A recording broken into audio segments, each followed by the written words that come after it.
బద్ధకస్తుడు. వెనకటికి ఓ రాజుగారికి ఆలస్యంగా నిద్రలేచే చెడ్డ అలవాటు ఉండేది.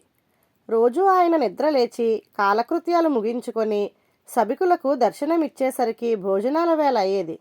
ఈ అలవాటు అటు రాజుగారికి ఇటు సభికులకు ఇబ్బందిగానే ఉంది. రాజుగారు ఈ అలవాటు మానుకోవాలని మంత్రిని సలహా అడిగారు. మహారాజా, రోజు తెల్లవారుజామున శ్రావ్యమైన సంగీతం వినిపించి మిమ్మల్ని మేల్కొల్పటానికి కొంతమంది మేళగాళ్లను నియమించుకుంటే మంచిది అని మంత్రి సలహా ఇచ్చారు. రాజుగారు ఆ రోజే కొంతమంది మేళగాళ్లను నియమించారు. ఆ తెల్లవారుజామున మేళగాళ్ళు చక్కటి సంగీతం పాడసాగారు. రాజుగారికి నిద్రాభంగం అయింది. బంగారం వంటి నిద్ర చెదిరిపోయినందుకు విపరీతమైన కోపం వచ్చింది.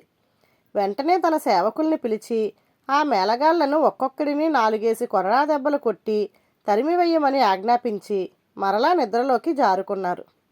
మర్నాడు ఎలాగైనా సరే తప్పకుండా తెల్లవారుజామున నిద్ర లేవాలని నిశ్చయించుకున్నాడు రాజు. తెల్లవారుజామున మేళగాళ్ళు వచ్చారు గాని గొంతెత్తితే కొరడా దెబ్బలు తినాల్సి వస్తుందని మెదలకుండా తిరిగి వెళ్ళిపోయారు. రాజుగారు యథాప్రకారం ఆలస్యంగానే నిద్రలేచాడు.